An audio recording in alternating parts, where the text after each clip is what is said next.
തനിക്കെതിരെ ഉന്നയിച്ച ആരോപണങ്ങൾ തെളിയിക്കാൻ KPCC സെക്രട്ടറി ബാലകൃഷ്ണൻ പെരിയെ വെല്ലുവിളിച്ച് രാജ്മോഹൻ ഉണ്ണിത്താൻ. ഏതെങ്കിലും ആരോപണം തെളിയിച്ചാൽ MP സ്ഥാനം രാജിവെക്കും. എന്തിനാണ് ബാലകൃഷ്ണൻ പെരിയ പ്രകോപിതനാകുന്നത് എന്നറിയില്ല. പെരിയ കല്യാണ വിവാദത്തിൽ അന്വേഷണ സമിതിയെ നിയോഗിച്ചതുകൊണ്ട് കൂടുതലൊന്നും പറയുന്നില്ല. കഴിഞ്ഞ തെരഞ്ഞെടുപ്പിൽ തന്നെ തോൽപ്പിക്കാൻ ചില കോൺഗ്രസ് നേതാക്കൾ പൊടിക്രിയകൾ ചെയ്തുവെന്നും രാജ്മോഹൻ ആരോപിച്ചു. ഞാനൊരു ഫേസ്ബുക്ക് പോസ്റ്റ് ഇട്ടു. ആ പോസ്റ്റ് ഞാൻ പിൻവലിച്ചിട്ടില്ല. കാര്യം ഞാൻ സ്വബോധത്തോടു കൂടിയാണ് പോസ്റ്റ് ഇട്ടത്. അതുകൊണ്ട് പിൻവലിക്കേണ്ട കാര്യം എനിക്കില്ല. ആ പോസ്റ്റിൽ പറഞ്ഞിട്ടുള്ള കാര്യങ്ങൾ ഞാൻ അടിയുറച്ച് നിൽക്കുന്നു. മരണം വരെ അതിൽ അടിയുറച്ച് നിൽക്കും.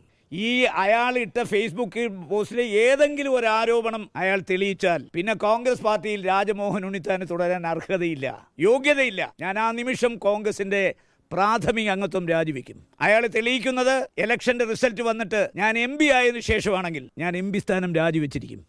എന്നെ തോൽപ്പിക്കാൻ പലരും ശ്രമിച്ചിട്ടുണ്ട്. ഇവിടെ തോൽപ്പിക്കാൻ ശ്രമിച്ചവരുടെയൊക്കെ പേരും നാളും ഒക്കെ ഞാൻ പറയാം. ഇലക്ഷൻ കഴിയട്ടെ. അർജുൻ ഹേമ വിശദാംശങ്ങളുമായി. അർജുൻ, ബാലകൃഷ്ണ പെരിയ എന്താണ് രാജ്മോഹനെതിരെ പറഞ്ഞത്?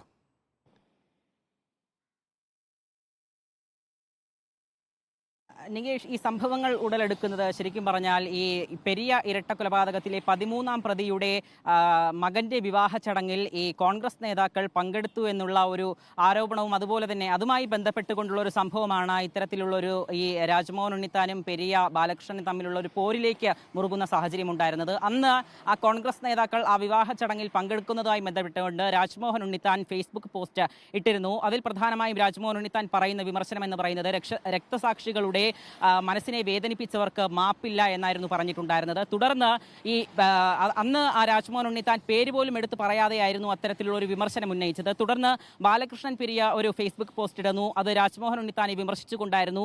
അതിൽ ബാലകൃഷ്ണൻ പെരിയയുടെ ഫേസ്ബുക്ക് പോസ്റ്റ് ഇട്ട് 1 മണിക്കൂറിന് ശേഷം തന്നെ അത് ഡിലീറ്റ് ചെയ്യുന്നു. അതിൽ 7ഓളം ആരോപണങ്ങളാണ് ഉന്നയിച്ചിരുന്നത്. അതിൽ പ്രധാനമായിട്ടും ഉന്നയിക്കുന്ന ഒരൊറ്റ ആരോപണം എന്ന് പറയുന്നത് രാജ്മോഹൻ ഉണ്ണിത്താൻ ഈ പെരിയ ഇരട്ടക്കൊലപാതകത്തിലെ പ്രതികളുമായി സൗഹൃദം സ്ഥാപിക്കുന്നു എന്നുള്ള ഒരു പരാമർശമാണ് ഈ ബാലകൃഷ്ണൻ പെരിയയുടെ ഭാഗത്തു നിന്ന് ഉണ്ടായിട്ടുണ്ടായിരുന്നത്.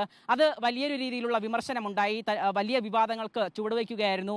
തുടർന്ന് ഈ പോസ്റ്റ് ഇട്ട് 1 മണിക്കൂറിന് ശേഷം ബാലകൃഷ്ണൻ പെരിയ തന്നെ അത് പിൻവലിക്കുന്ന സാഹചര്യം ഉണ്ടായി. തുടർന്ന് ഈ തർക്കത്തിൽ KPCC ഇടപെടുന്നു, അതിൽ വിലക്കേർപ്പെടുത്തുന്നു, അന്വേഷണ കമ്മീഷനെ നിയോഗിക്കുന്നു. നിലവിൽ ഇപ്പോൾ അന്വേഷണ കമ്മീഷന്റെ 2 അംഗ സംഘം അന്വേഷിച്ചുകൊണ്ടിരിക്കുകയാണ്. നിലവിൽ ഇതിൽ പറയാനുള്ളത് രാജ്മോഹൻ ഉണ്ണിത്താൻ ഈ തുറന്ന ഒരു പ്രതികരണം നടത്തിയിരിക്കുകയാണ്. KPCCയുടെ വിലക്ക് നിലനിൽക്കുകയാണ്, പരസ്യമായി പ്രതികരിക്കരുത് എന്നുള്ള വിലക്ക് നിലനിൽക്കുകയാണ്. ഇത്തരത്തിൽ രാജ്മോഹൻ ഉണ്ണിത്താൻ പ്രതികരിച്ചിരിക്കുന്നത് അതിൽ തനിക്കെതിരെ ഉന്നയിച്ച ആരോപണങ്ങൾ അല്ലെങ്കിൽ ബാലകൃഷ്ണൻ പെരിയ ഇപ്പോൾ നമ്മോടൊപ്പം ടെലിഫോൺ ലൈനിലുണ്ട്. ശ്രീ ബാലകൃഷ്ണൻ പെരിയ, ഇപ്പോൾ രാജ്മോഹൻ ഉണ്ണിത്താൻ ബാലകൃഷ്ണൻ പെരിയയിലേക്ക് തിരികെ എത്താം. അർജുൻ, തുടരുക. ഇതിൽ പ്രധാനമായിട്ടും നികേഷ് പറയാനുള്ളത് ഇപ്പോൾ ബാലകൃഷ്ണൻ പെരിയയെ രാജ്മോഹൻ ഉണ്ണിത്താൻ വെല്ലുവിളിച്ചിരിക്കുന്ന ഒരു സാഹചര്യമാണ്. ഈ പറയുന്ന ആരോപണങ്ങൾ, ഫേസ്ബുക്ക് പോസ്റ്റിലെ പരാമർശങ്ങളൊക്കെ തെളിയിക്കാൻ ബാലകൃഷ്ണൻ പെരിയ തയ്യാറാകണം. അതിൽ ഏതെങ്കിലും ഒരു കാര്യം തെളിയുകയാണ് എങ്കിൽ താൻ കോൺഗ്രസ് വിടും, അതായത് കോൺഗ്രസിന്റെ അംഗത്വം വിടും, രാജിവെക്കുമെന്നുള്ള പ്രതികരണമാണ് ഉണ്ടായിരിക്കുന്നത്. അത് മാത്രമല്ല, ജയിച്ച് MP ആയി കഴിഞ്ഞതിന് ശേഷമാണ് ബാലകൃഷ്ണൻ പെരിയ നമ്മോടൊപ്പം ഉണ്ട്. ബാലകൃഷ്ണൻ പെരിയ, ഇപ്പോൾ ഉണ്ണിത്താൻ